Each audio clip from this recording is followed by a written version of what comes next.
C'est ce sujet tabou sur la gravité du VIH-Sida qui a été l'objet d'un entretien entre les camarades de la classe du cours moyen 2e année du complexe scolaire Saint-Cyr de Djakou ce matin, lors du cours de la communication orale. Un entretien au cours de laquelle ces apprenants se sont entretenus sur les dommages que crée cette maladie.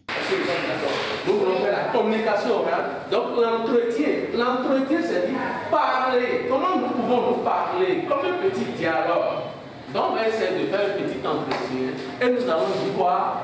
Je m'entretiens avec mes camarades sur la gravité de cela. Pendant le déroulement de ce cours sensible animé par le directeur du dit complexe scolaire, chaque apprenant est parvenu à maîtriser les différents facteurs de contamination de cette maladie du siècle et comment doit-on se préserver pour l'éviter en vivant sur le même toit que celui qui a le virus dans son organisme. Bon, vous pouvez dormir sur le même toit qu'un sidéen. Être ami avec un sidéen, c'est pas grave, mais vous devez prendre des mesures. Éviter tout contact avec son sang. On peut attraper le sida par le sexe, la contamination par le sang. Le contact même sera déjà contaminé. Le contact par la mer. Écoutez ces conseils pour pouvoir l'éviter. Premier conseil, évitez de prendre une seringue déjà utilisée par un sidé.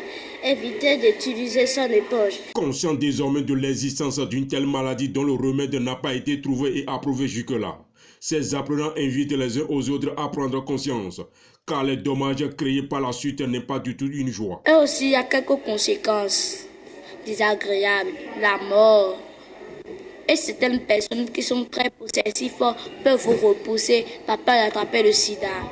Un sujet malheureusement moins abordé avec les enfants dans la plupart des foyers et dans les lieux de savoir, pour des raisons de curiosité.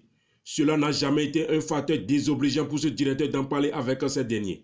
Car selon lui, c'est le seul lieu, il faut commencer par préparer ses âmes innocentes, à mieux s'aguerrir pour affronter les réalités de la société.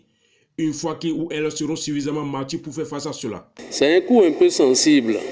Il y a beaucoup d'enseignants même qui n'arrivent pas à le faire correctement parce qu'ils ont dit que c'est un peu sensible, il y a des thèmes qu'on ne peut pas aborder avec les enfants. Mais les enfants connaissent déjà tout. C'est qu'il faut savoir se prendre pour pouvoir leur expliquer ce qu'il faut. C'est comme l'excision, on nous demande de faire carrément la pratique. Parce que les enfants connaissent bien. Maintenant, il faut leur expliquer, sinon entre eux, ils se parlent. C'est comme un tabou, c'est comme un secret. Mais lorsque vous les mettez à l'aise, ils comprennent, ils disent, ils parlent, parce qu'ils vivent de ça.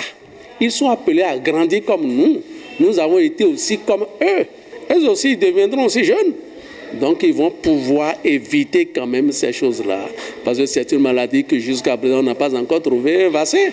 Est-ce que vous voyez bien? Donc ce sont des précautions qu'il faut prendre. Il faut savoir communiquer avec les enfants. Et les enfants comprennent. Si vous les mettez à l'aise, ils parlent. Ils parlent très bien. Aujourd'hui maintenant, c'est la télévision. Et ils voient tout.